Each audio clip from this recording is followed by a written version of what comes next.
Bismillahirrahmanirrahim. Assalamualaikum warahmatullahi wabarakatuh. Perkenalkan, nama saya Firda Adianti. Kami dari kelompok 1 akan mempresentasikan dan membaca isi makalah kami yang berjudul External Public Relation. Pertama-tama, puji syukur kami memanjatkan kehadirat Allah Subhanahu wa Ta'ala karena dengan rahmat karunia-Nya serta taufik dan hidayahnya kami dapat menyelesaikan makalah ini dengan baik meskipun banyak kekurangan di dalamnya. Salawat serta salam tidak lupa selalu kita haturkan kepada junjungan Nabi Agung kita, yaitu Muhammad SAW, yang telah menyampaikan petunjuk Allah Subhanahu wa Ta'ala untuk kita semua, yang merupakan sebuah petunjuk paling besar, yakni agama Islam yang sempurna dan merupakan salah satu karunia paling besar bagi seluruh alam semesta. Hal yang pertama saya akan bahas yaitu bab 1, latar belakang. Suatu perusahaan yang tumbuh dan berkembang di dalam suatu masyarakat akan selalu menghadapi tekanan, baik yang berasal dari luar perusahaan itu sendiri maupun dari dalam. Sejalan dengan persaingan yang semakin tajam di dunia bisnis, maka peran public relations sangatlah penting dalam suatu perusahaan. Keberadaan public relation dapat menciptakan suasana yang harmonis baik dalam hubungan halayak internal maupun halayak eksternal.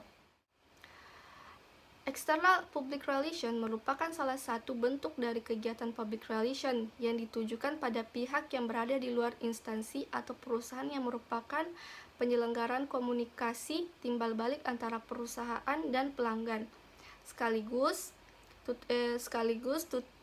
turut menentukan sukses tidaknya perusahaan suatu yang pada akhirnya diharapkan dapat membentuk citra baik perusahaan. Public relations sebagai usaha yang direncanakan secara terus-menerus dengan sengaja guna membangun dan mempertahankan pengertian timbal balik antara organisasi dan masyarakat. Pengertian timbal balik itu menuntutkan penghargaan terhadap kekuatan dan kelemahan, peluang, sasaran, dan pengakuan, atau penerapan terhadap hubungan setiap kelompok yang mempunyai kepentingan di dalamnya. Sasaran utama dari public relation modern disebut publik, yaitu sekelompok orang baik dalam suatu wilayah maupun yang tersebar, namun mempunyai satu kepentingan atau masalah yang sama dengan memerlukan penyelesaian. Kedua macam ini yakni 1. Internal public, yaitu terdiri dari orang-orang yang berada dalam lingkungan organisasi atau badan usaha. Kedua, external public, yaitu orang-orang atau kelompok-kelompok orang yang berada di luar organisasi namun mempunyai kepentingan dan masalah dalam hubungan dengan organisasi tersebut. Perkenalkan, nama saya Rizka dari kelompok 1. Di sini saya akan membahas tentang definisi external public relations. Public relations adalah sebagai jembatan antara perusahaan atau organisasi dengan publiknya, terutama tercapainya mutual understanding atau saling pengertian antar perusahaan dengan publiknya.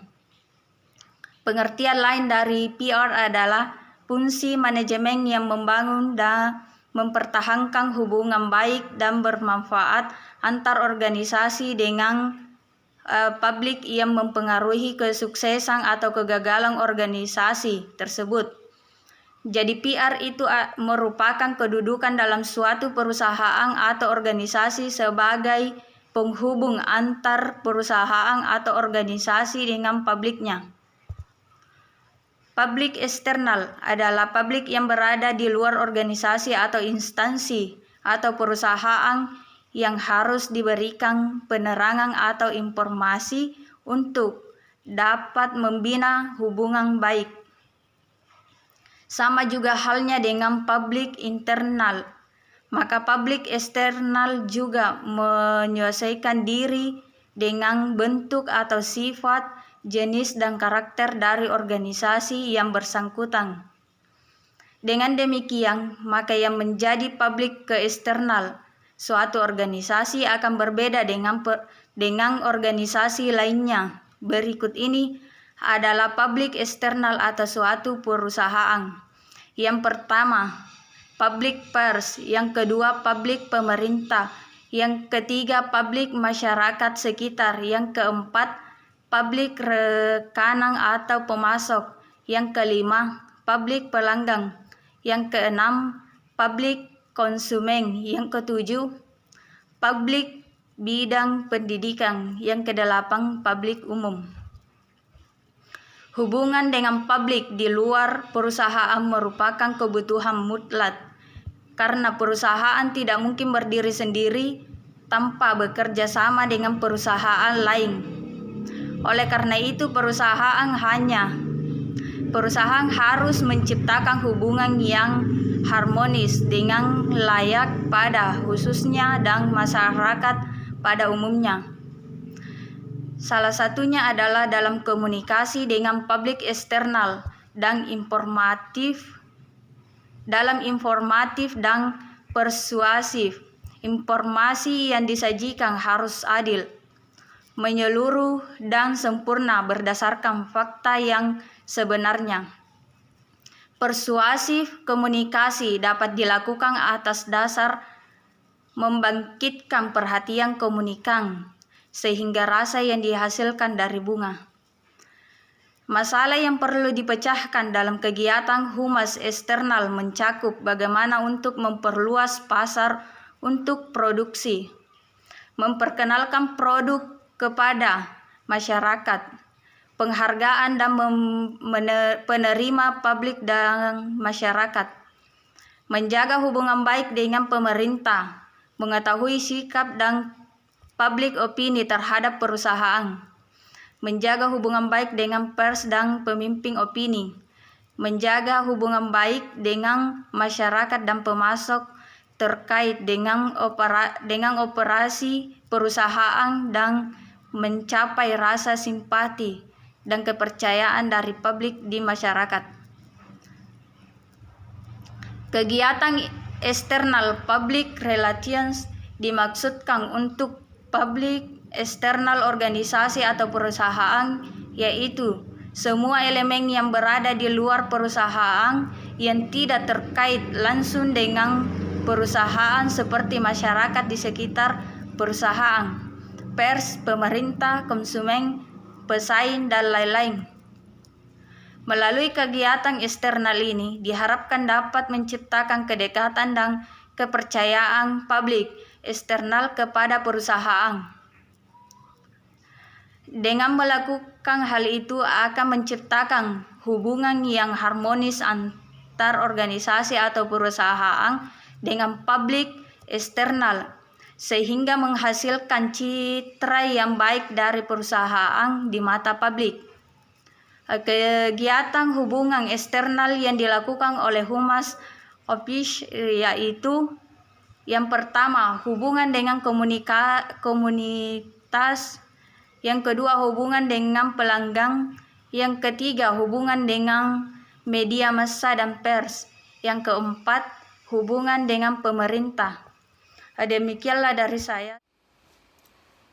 Selanjutnya, saya akan melanjutkan bab 2 bagian B, yaitu hubungan eksternal public relation. Publik eksternal sebagai sasaran aktivitas PR terdiri dari masyarakat di luar organisasi yang terdiri atas banyak orang yang mempunyai kepentingan berada dengan suatu organisasi tertentu, hingga taktik yang dipakai juga berbeda. Adapun yang menjadi hubungan publik yang berbentuk eksternal perusahaan yaitu 1. Hubungan dengan komunitas, di mana komunitas yang terdapat pada suatu lembaga terdiri atas berbagai kelompok yang beragam, terdiri dari individu-individu yang mempunyai kepentingan yang disebabkan masing-masing berbeda jenis kelamin, usia, status sosial, ekonomi, agama, pendidikan, dan kebudayaan.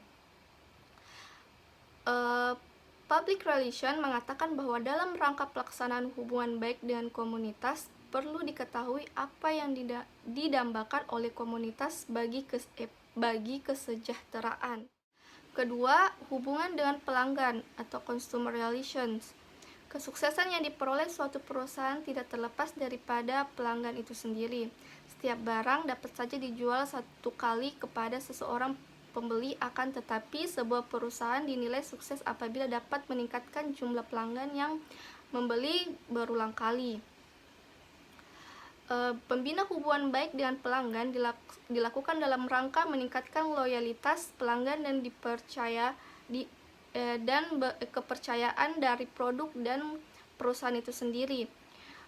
Tujuan hubungan pelanggan yaitu mempertahankan pelanggan yang sudah ada, memberi pelanggan baru, pemasaran atau pengenalan produk atau jasa baru, memfasilitasi penanganan pelanggan dan keluhan, mengurangi biaya atau hubungan pelanggan dapat dilakukan dengan berbagai cara, termaksud tur pabrik, iklan, film, pameran, brosur, dan acara khusus. Ketiga, yaitu hubungan dengan media massa dan pers.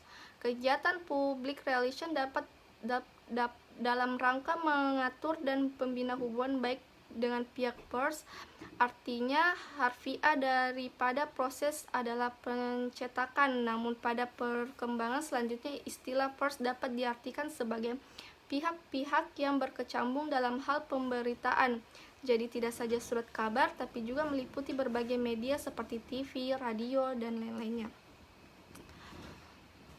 Selanjutnya yaitu hubungan dengan pemerintah. Sebuah hubungan yang baik dengan pemerintah untuk memungkinkan perusahaan untuk menyesuaikan kebijakan yang akan diambil oleh kebijakan pemerintah, sehingga kebijakan tersebut direalisasikan sesuai dengan aturan pemerintah dan tidak melanggar hukum. Dalam sebuah organisasi, public relation perlu memiliki seorang staf ahli yang menangani peraturan-peraturan pemerintah yang sangat memperkaitkan dengan organisasi. Tugas mereka antara lain menguasai peraturan-peraturan yang dikeluarkan pemerintah dalam rangka mencegah terjadinya kegiatan organisasi yang bertentangan dengan kebijakan pemerintah. 2. Membina hubungan dengan instansi pemerintah adalah akrabkan diri dengan pemimpin instansi. Bagian C. Media relation. Media melibatkan hubungan bekerja dengan berbagai media untuk tujuan menginformasikan publik, kebijakan, misi organisasi, dan praktek secara positif, konsisten, dan kredibel. Biasanya, ini berarti koordinasi langsung dengan orang yang bertanggung jawab untuk memproduksi berita dan fitur di media massa. Tujuan hubungan media adalah untuk memaksimalkan cakupan positif di media massa tanpa membayar untuk itu secara langsung melalui iklan. Orang menggunakan istilah public relation dan media relation bergantian, namun melakukannya tidak benar. Hubungan media, lihat hubungan bahwa sebuah perusahaan atau organisasi mengembangkan dengan wartawan, sedangkan hubungan masyarakat memperpanjang bahwa hubungan luar media untuk masyarakat umum. Publik eksternal dan bentuk hubungan eksternal lembaga pendidikan. A. Publik eksternal suatu lembaga pendidikan. 1. Publik pers. Pers publik. 2. Publik pemerintahan. Government publik. 3. Publik umum. General publik. 4. Publik alumni. Alumni publik. 5. Publik pemberi dana pendidikan. Donor publik. 6. Publik bidang pendidikan. Education publik, dan seterusnya. Hubungan eksternal lembaga pendidikan. 1. Hubungan pers. Pers relation. 2. Hubungan pemerintahan. Government relation. 3. Hubungan umum. General relation. 4. Hubungan alumni. Alumni publik. 5. Hubungan pemberi dana pendidikan. Donor relation. 6. Hubungan bidang pendidikan. Education relation, dan seterusnya. Kesimpulan makalah dari kelompok kami yaitu public relation dalam perusahaan memiliki kewajiban untuk menciptakan komunikasi eksternal dan komunikasi internal. Komunikasi eksternal dilakukan kepada stakeholder. Komunikasi eksternal dilakukan untuk menciptakan sebuah image positif terhadap stakeholder agar perusahaan mendapatkan sebuah kepercayaan. Bagi sebuah perusahaan, citra dan kepercayaan yang baik di mata masyarakat merupakan salah satu yang terpenting bagi eksistensi sebuah perusahaan. Apalagi di era informasi sekarang ini, peran public relation dalam membangun citra positif semakin diperlukan. Apabila kepercayaan dan citra perusahaan rusak di mata masyarakat, maka perusahaan tersebut harus bersiap-siap untuk menghadapi krisis kepercayaan. Suatu perusahaan yang mengalami permasalahan krisis kepercayaan akan dapat menyebabkan bertumbuhnya pandangan negatif dari stakeholder yang berkepanjangan, serta tingkat kepercayaan dan citra perusahaan di mata masyarakat menjadi turun secara tajam. Untuk menjaga kredibilitas dengan para stakeholder, perusahaan harus bereaksi dan merespon dengan cepat. Informasi dikelola secara efektif dan diberikan pada saat yang sama kepada semua pihak yang terkena dampak. Untuk memulihkan citra negatif yang telah terbentuk dibutuhkan strategi yang jitu dari seorang public relation. Seorang public relation tidak hanya harus mempunyai technical skill dan managerial skill dalam keadaan normal, tapi public relation juga harus memiliki kemampuan dalam mengantisipasi, menghadapi, atau menangani suatu krisis kepercayaan dan penurunan citra yang terjadi. Saran yaitu public relation harus dapat memaksimalkan fungsi komunikasi dalam menjalankan aktivitasnya dengan cara tidak hanya menjalankan aktivitas di ranah teknik saja, akan tetapi public relation harus mampu memberikan informasi kepada manajemen dengan sumber daya yang terpercaya hingga peran, fungsi, dan tugas yang dijalankan public relation dapat berjalan lebih maksimal. PR yang ada di perusahaan organisasi ini harus bisa membina hubungan baik dengan pihak-pihak yang di luar perusahaan organisasi dengan cara mengkoreksi opini publik yang ada dan bukan sebatas mengoreksi saja, tetapi bagaimana PR mampu menciptakan mempertahankan opini publik di masyarakat, membantu pemimpin penyampaian dan menciptakan informasi dan mencari tahu tentang kebijakan publik saat itu, seperti kepemimpinan dan selera yang berkembang di masyarakat. Sekian dan terima kasih. Wassalamualaikum warahmatullahi wabarakatuh.